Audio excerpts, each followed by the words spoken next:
Hey everybody, welcome to another one of my Sunday sessions for my YouTube channel. Today I'm going to do the harmonic breakdown of my last post, which is this beautiful, simple little waltz written by electric bassist composer Steve Stowell called Peau Douce. Relatively simple song. Steve has a huge body of work. Some of his songs are longer and more complex. Some are simple and beautiful like this one. I've been playing this tune for years and I still enjoy doing it. So there are really a couple of different key centers. It's primarily G minor and D major, and its relative minor, B minor. And the song kind of cycles back and forth. I've forgotten exactly how many bars it is, but it's relatively short. I'll take it for you out of time. The opening melody goes up chromatically from a G to an A, and the chord we're ending up on is a C minor 6. And the way I'm playing that is very simply, excuse me, with the F in the chord as well. So it's really kind of a minor with a sus. So C, F, B flat, just straight up fourths with a minor third, the E flat, and the A on top. So it's really a minor 13 that has a sus in it, or the 4. And he continues up chromatically. And the melody at this point, he's going up a fourth to F7, and he's got the sharp 11 on top. So I'm playing a very basic F9 with that sharp 11 on top. So major third A, flat 7 E flat, 9 with a G, and the sharp 11 of the B on top. So the melody is going from a C minor 6 with the sus, the F contained in the middle, on up to an F7 sharp 11.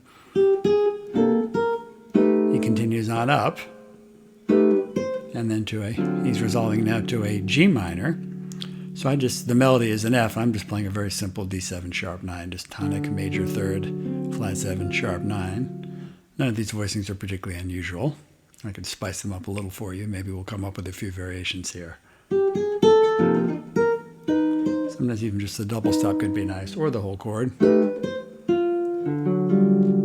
I was thinking about adding the open G string in the middle, but I don't particularly like that sound. I think just the straight stock. We could put the 5th in the bass, or we could make it the tritone. Maybe put an A flat in the bass. So either D7 sharp 9 or A13 flat 9, both of these would resolve you to a G minor. So depending on what you want in the bass, either one would work. And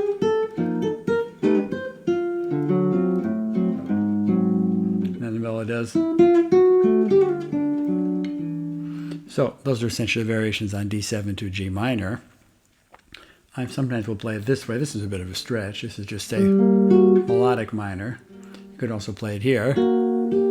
Sometimes I'm fond of stretching things out a little bit. So if I'm playing it this way, we could also play it this way. This is just a straight minor triad in G with a major 7 on top. So it becomes a melodic minor chord. Or we could think of that as a D7.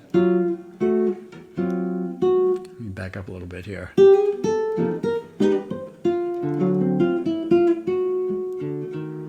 really think of that more as the G melodic minor at that point as opposed to the D7. So now he's going up a fourth to a C7. Here's a voicing I like, which may be more of a stretch than you feel like accommodating, but I've used this in some other tunes. I've got the major third and the fourth, so I have a minor second, then the flat 7, the B flat, and the 9 on top. You could play it just as easily as a simple C9, or even a C9 with a flat 5 in the middle of the chord. But I tend to like that sound. Or so actually, in that case, I might also play it this way. So the E natural, the major third, the flat 5, the flat 7, and the 9 on top. So again, that opening cadence, C minor 13, F9 sharp 11, D7 sharp 9 or A flat. That's my G melodic minor. Sometimes I might even put the open G in there. I've mentioned this to you before in other chord melodies. I might have a more complex version of a chord melody that I play rubato, just allowing me to grab a little more harmonic detail, inner voice movement, moving from one rather complex fingering to another, and that is obviously more easily accomplished out of time playing rubato than playing in time. So I may have a simpler version of that if I played it in time. I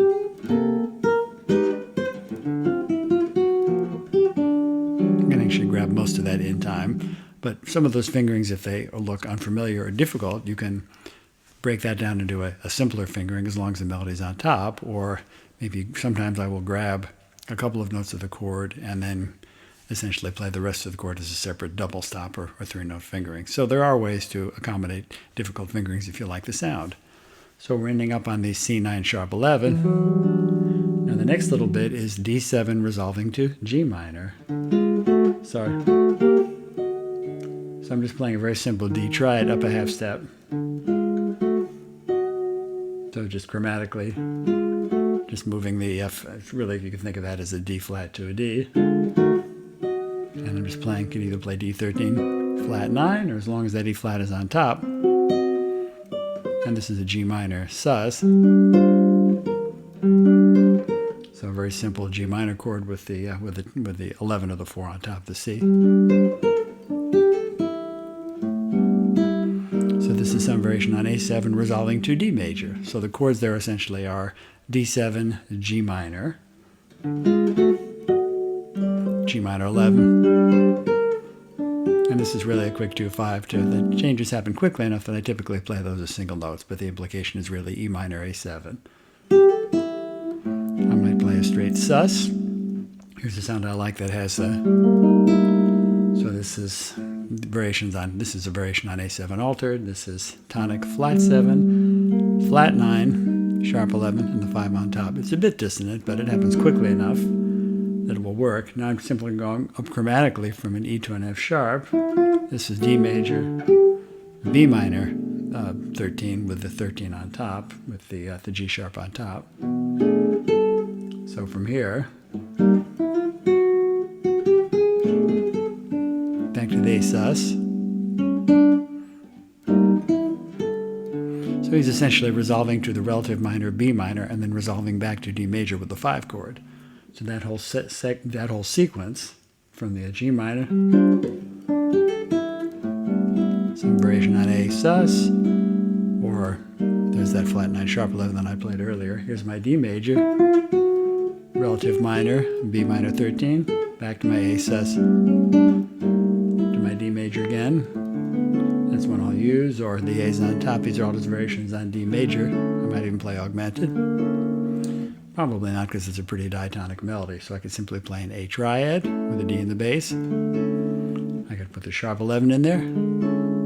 So this just looks like a C sharp minor triad with a D in the bass and the A on top. So that's a nice variation on a D major with a 9 and the flat 5. Now if he's resolving to the relative minor, so I can think of this as an F sharp, and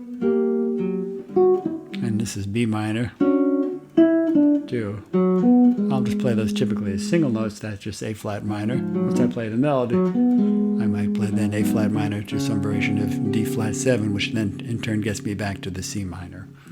So that last little bit you could think of as a kind of an alternate resolution back to C minor. Instead of playing D half diminished G7, I could play A flat minor, D flat 7 as the tritone to get me back to C minor. So one of the nice things about learning a particular progression or specific melody is you might find some cadences that have broader applications in other tunes as variations on the existing harmony. So 2 half diminished 5-1, which is a more conventional way to get back to C minor, D half diminished G7, C minor. I'm playing A flat minor, D flat 7 to get myself back to C minor for this particular melody, but I might very well use that in another tune if I'm trying to resolve back to a minor chord. So flat 6 minor to flat 2 dominant to 1 minor as opposed to 2 half diminished 5-1. Again, looking for alternate pathways, simple ways to reharmonize cadences and tunes is fun. Here's the whole tune again from the top, starting with the C minor 13, F9 sharp 11, D7 sharp 9. That's my variation on G melodic minor. And there's my variation on C7. Again, if you don't want to stretch out for that particular chord with the third, the flat 5, the 5, and the 9, you could also just as easily play a C9. As long as the D is on top, that's what we need to hear. So my version is that. Here's my D7 resolving to the G minor. I'm sorry, it does that. So I was giving you this before I misspoke. It's actually the D triad up a half step. Let me make sure that's right. I believe that is right. I'll have to check the chart, but it's definitely D7 to G minor. So there's my just basic D triad with the flat 9 on top, or we could play 13 flat 9, G minor 11, variations on A sus, or the slightly altered sound with the flat 9 and the sharp 11. Here's my D major, or it could be straight D major, or this, or simply D triad. There's my B minor 13, A sus again, to my D major, to the relative minor. Now it resolves back to the relative minor again. And some variation on an F7 with the flat 9 in the bass. B minor sus. There's my A flat minor, D flat 7. And the coda of the tune is the first couple of bars taken as an ending.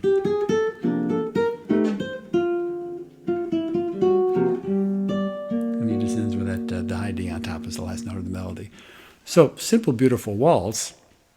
Again, as I learn different chord melodies, I find voicing sometimes that I'm creating or finding to accommodate a melody that I'll use in other tunes. Again, cadences are cadences, and even if you're not necessarily thinking of a chord melody, I very often will find a voicing that I use in one song that I have broader applications for. So I hope you like this waltz of Steve Swallow's. I love his writing. A friend of mine told me recently that Steve has a couple of hundred tunes, perhaps more. I had no idea he was that prolific. But I'm going to dig into some more of his music. I probably play about 8 or 10 of his tunes, and I consider him an important modern jazz composer. So I hope some of these chords and this arrangement were helpful. If you like this video, please share it. And if you consider subscribing to my YouTube channel, that would be great. Take care, everyone. Stay healthy, and I will see you soon.